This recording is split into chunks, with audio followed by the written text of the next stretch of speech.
അസ്സലാമു അലൈക്കും വറഹ്മത്തുള്ളാഹി തആല വബറകാതുഹു. അൽഹംദുലില്ലാ. നമുക്കെല്ലാവർക്കും വലിയ പെരുന്നാളിൻ്റെ ഉളുഹിയത്തിൻ്റെ മാംസം കിട്ടിയിട്ടുണ്ടാവും അല്ലേ? അപ്പോൾ നമ്മളിൽ പലരും മാംസം ഫ്രിഡ്ജിൽ സൂക്ഷിക്കുന്നവരായിരിക്കും. പലരുടെയും സംശയമാണ്, ഈ ഒരു ഉളുഹിയത്തിൻ്റെ മാംസം ഫ്രിഡ്ജിൽ സൂക്ഷിക്കാമോ, അത് എത്ര ദിവസം വരെ സൂക്ഷിക്കാം എന്നൊക്കെ.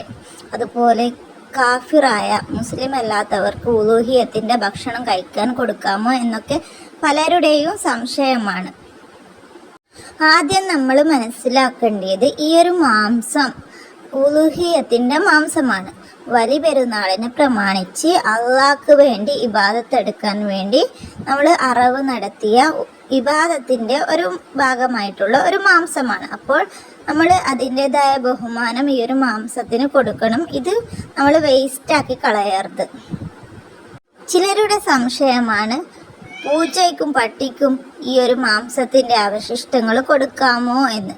ഇതിൻ്റെ എല്ലും ഭാഗങ്ങളും അതുപോലെയുള്ള വേസ്റ്റുകൾ പൂച്ചയ്ക്കും പട്ടിക്കും കൊടുക്കാവുന്നതാണ്. അതിലൊന്നും ഒരു തെറ്റുമില്ല. ഈ ഒരു മാംസം നമ്മുടെ ഇബാദത്തിൻ്റെ ഭാഗമായിട്ടുള്ള ഒരു മാംസമായതുകൊണ്ട് തന്നെ ഇത് കാഫിര്യങ്ങൾക്ക്, മുസ്ലിം അല്ലാത്തവർക്ക് ഈ ഒരു മാംസം ഭക്ഷിക്കാൻ കൊടുക്കുന്നത് നല്ലതല്ല, കൊടുക്കരുത്, ഹറാമാണ്. അവർക്ക് നമുക്ക് കൊടുത്താൽ നമ്മുടെ ഈ ഒരു ഉലൂഹിയത്തിൻ്റെ കർമ്മം വീടുകയില്ല. അവർക്ക് ദാനമായിട്ട് വേണമെങ്കിൽ നമുക്ക് വേറെ മാംസം കടയിൽ നിന്ന് വാങ്ങിയിട്ട് കൊടുക്കാം. പെരുന്നാളിനെ പ്രമാണിച്ച് കൊടുക്കണമെന്നുള്ളവർക്ക് ഈ ഒരു മാംസം കഴിക്കാൻ കൊടുക്കരുത്.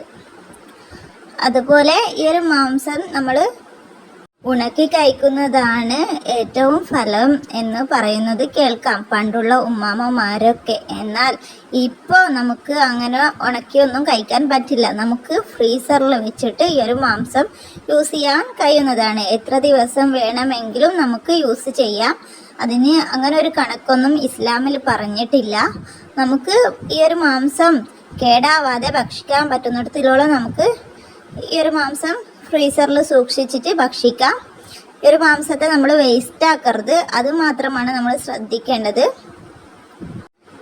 വലിയ പെരുന്നാൾ കഴിഞ്ഞാൽ നമുക്ക് 3 ദിവസം പെരുന്നാൾ തന്നെയാണ്.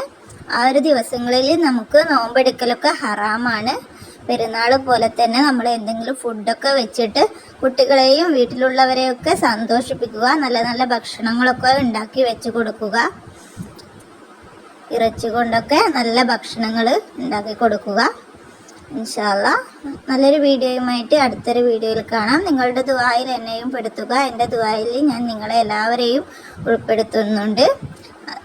ഇസ്ലാമിക് ടിപ്സുകൾ അറിയാനായിട്ട് എൻ്റെ ചാനൽ നിങ്ങൾ സബ്സ്ക്രൈബ് ചെയ്യുക. ഇൻഷാ അല്ലാഹ്.